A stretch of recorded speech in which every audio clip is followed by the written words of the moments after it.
नमस्कार, खबरों की खबर में आपका स्वागत है। महाराष्ट्र में राजनीतिक भूचाल एक बार फिर से आ गया है। महाराष्ट्र की सरकार ऐसे ऐसे फैसले ले रही है जिससे कि विरोधी पार्टियों को, विपक्षी पार्टियों को बोलने का मौका मिल रहा है और महाराष्ट्र के सरकार यानी उद्धव ठाकरे पूरी तरह से गिरते नजर आ रहे हैं। कुछ दिन पहले जब देवेंद्र फडणवीस ने मुख्यमंत्री का शपथ लिया था और वो मुख्यमंत्री बने थे तो उस समय एक खबर आई थी कि एसीबी ने 9 मामलों में से अजीत पवार का नाम हटा दिया है। यह खबर थोड़ी फर्जी थी क्योंकि 9 मामले जो एसीबी ने अजीत पवार के खिलाफ फैसला आने वाला था, वो उन मामलों में अजीत पवार को क्लीन चिट दे दिया था। वो फैसले वैसे नहीं थे जिसमें कहीं से भी अजीत पवार का नाम हो। एसीबी ने उस समय सफाई भी दी थी कि महाराष्ट्र सिंचाई घोटाले में करीब 3000 ऐसे सिंचाई घोटाले हैं जिसकी जांच चल रही है, लेकिन उसमें से सिर्फ 9 मामले में ये एसीबी ने एक क्लोजर रिपोर्ट दिया था, एफिडेविट दिया था कोर्ट में, जिसमें अजीत पवार का नाम नहीं था। और वो अजीत पवार का पहले से ही नाम नहीं था, लेकिन उस समय भी ये कहा जाने लगा कि अजीत पवार को उप मुख्यमंत्री बनाया गया है तो उन्हें भ्रष्टाचार से हटाया जा रहा है। उनके ऊपर जो भ्रष्टाचार के मामले चल रहे हैं वो भ्रष्टाचार के मामले उनसे खत्म किया जा रहा है। लेकिन इस बीच जो खबरें आई है, उन खबरों के बाद मीडिया में थोड़ा सन्नाटा मचा हुआ है। लोग इस बात की चर्चा कम कर रहे हैं क्योंकि इस बीच उद्धव ठाकरे ने मीडिया को और यहां के तथाकथित बुद्धिजीवी वर्ग को एक मौका दिया था बीजेपी के खिलाफ एक अभियान चलाने का। और अब जब उद्धव ठाकरे कांग्रेस और एनसीपी के साथ मिलकर महाराष्ट्र में सरकार बना चुके हैं तो उनके सारे पाप जो हैं वो धुल से गए हैं, क्योंकि इन लोगों को, जो यहाँ के एक बड़े मीडिया समुदाय में बैठे हुए कुछ बुद्धिजीवी वर्ग के पत्रकार और बुद्धिजीवी वर्ग के लेखक हैं, उन लोगों को लगता है कि अगर बीजेपी के खिलाफ कोई अगर काम कर रहा है तो उसके कोई भी पाप धुल जाता है। वो कोई भी किसी तरह का काम कर दे तो वो काम अच्छा ही माना जाता है। तो अजीत पवार के खिलाफ जो मामले थे उसमें 2 रिपोर्ट आई है एसीबी की तरफ से। एसीबी ने उन 2 मामलों में अजीत पवार को क्लीन चिट दे दिया। और यह मामला कब का है, यह सबसे बड़ी बात है। वो गौर करने वाली बात है कि किस किस समय यह फैसला आया। एसीबी राज्य की सरकार के अंतर्गत होती है और राज्य सरकार के पास होने के कारण उस पर हमेशा यह आरोप लगाया जाता रहा है कि राज्य सरकार जैसे चाहती है उसको मोड़ देती है, और यही मामला उसके साथ बना रहा है। और इसी के कारण अगर आपको याद होगा कि दिल्ली में जो यूनियन टेरिटरी यानी केंद्र शासित प्रदेश और पूर्ण राज्य के दर्जे को लेके ये जो घमासान चल रहा था, अरविंद केजरीवाल बार बार ये मामला उठा रहे थे कि हमें पूर्ण राज्य का दर्जा मिलना चाहिए, जिससे पुलिस और उससे संबंधित कुछ विभाग हमारे पास आ जाएं। और उस समय भी एक एसीबी का मामला आया था, एंटी करप्शन ब्यूरो किसके पास होगा। इसके लिए अरविंद केजरीवाल सुप्रीम कोर्ट तक चले गए। उन्हें लग रहा था कि किसी तरह से एंटी करप्शन ब्यूरो हमारे पास आ जाए। आखिरकार एंटी करप्शन ब्यूरो इनको क्यों चाहिए था, उसका कारण यही है क्योंकि एंटी करप्शन ब्यूरो सरकार के अंतर्गत हो जाए तो उससे भ्रष्टाचार के मामले जो उनके लोगों के ऊपर चल रहे हैं उसको वापस लेने में, उससे क्लीन चिट देने में आसानी हो जाती है।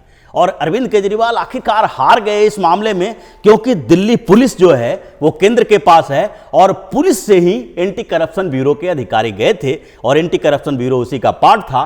तो अरविंद केजरीवाल को उसमें जीत नहीं मिल पाई। लेकिन महाराष्ट्र में ऐसी स्थिति नहीं है। महाराष्ट्र में उद्धव ठाकरे मुख्यमंत्री हैं और सरकार उनकी है। और जैसे ही सरकार बनने से पहले, मतलब पुलिस को, एंटी करप्शन ब्यूरो को, वहां के अधिकारियों को जैसे ही लगा कि अब देवेंद्र फडणवीस मुख्यमंत्री नहीं रहेंगे तो उसके बाद मुख्यमंत्री तो उद्धव ठाकरे ही बनेंगे, यानी कांग्रेस, शिवसेना और एनसीपी की सरकार बनेगी, तो वैसे ही उन्होंने अजीत पवार को क्लीन चिट देना शुरू किया। यह सारा मामला विदर्भ का है। विदर्भ इरिगेशन में बहुत सारे घोटाले हुए थे। एसीबी का कहना है कि करीब 3000 ऐसे मामले चल रहे हैं सिंचाई घोटाले के महाराष्ट्र के अंदर, और उन सब की जांच हो रही है, जो जांच देवेंद्र फडणवीस की सरकार ने शुरू करवाई थी। और उन बहुत सारे मामलों में अजीत पवार उसमें शामिल हैं। बेसिकली विदर्भ का जो मामला है उसमें अजीत पवार ज्यादा शामिल हैं क्योंकि विदर्भ इरिगेशन डेवलपमेंट कॉर्पोरेशन के वो चेयरमैन हुआ करते थे। और जब चेयरमैन थे तो उस समय जो घोटाले हुए उसके अंदर छोटे छोटे इरिगेशन डिपार्टमेंट में, इरिगेशन के कुछ प्रोजेक्ट में जो घोटाले हुए उसमें कहीं ना कहीं उनका इन्वॉल्वमेंट बताया जा रहा था। और उसी मामले में जैसे ही 26 तारीख को देवेंद्र फडणवीस ने मुख्यमंत्री पद से इस्तीफा दिया और उसके एक दिन बाद एसीबी का एक मामला आता है जिसमें नासिक डिवीजन जो है, नासिक डिवीजन के कुछ स्कैम के बारे में एसीबी जांच कर रही थी। और अगले दिन ही 27 नवंबर को एसीबी ने एफिडेविट दिया कोर्ट में। उसमें से अजीत पवार के पर जो मामले चल रहे थे उसमें उन्हें क्लीन चिट दे दिया।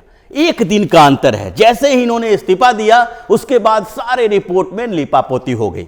जबकि देवेंद्र फडणवीस ने बार बार यह आरोप लगाया है और बताया है, जैसे कि उनके ऊपर आरोप लग रहे थे कि अजीत पवार को उप मुख्यमंत्री बनाने के बाद देवेंद्र फडणवीस ने यह सारा काम करवाया। उन्होंने स्पष्ट रूप से कहा कि कोई भी मामला ऐसा सामने लाके दिखा दो जिसमें यह बताया गया हो कि एसीबी को कोई इंस्ट्रक्शन दी गई हो, एसीबी को बताया गया हो कि इस मामले में अजीत पवार का नाम वापस होना चाहिए। उन्होंने वो सारी प्रक्रिया के ऊपर सवाल उठाया है कि अगर एसीबी अपनी रिपोर्ट में बताती है, एफिडेविट में कहती है कि अजीत पवार जो विदर्भ इरिगेशन डेवलपमेंट कारपोरेशन के चेयरमैन थे, उनकी कोई जिम्मेदारी इसमें तय नहीं होती है, ऐसा एसीबी का कहना है। जबकि फडणवीस बार बार यह कह रहे हैं कि अगर चेयरमैन की कोई भूमिका नहीं है तो और किसी की भूमिका कैसी हो सकती है। एक दिन के अंदर सारा मामला चेंज हो गया और नासिक डिवीजन के अंतर्गत जो अजीत पवार के ऊपर इरिगेशन स्कैम का केस चल रहा था उसमें एसीबी ने इन्हें क्लीन चिट दे दिया और कोर्ट में एफिडेविट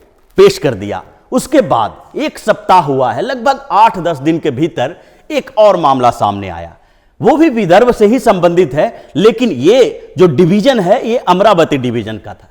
और 26 नवंबर को एक और एसीबी ने एफिडेविट जारी किया, एफिडेविट दिया, कोर्ट में पेश किया और उसमें भी उन्होंने यही कहा कि उसके चेयरमैन जो थे अजीत पवार, उनके ऊपर कोई जिम्मेदारी तय नहीं होती है और इन घोटालों में उनकी कोई भूमिका नहीं है।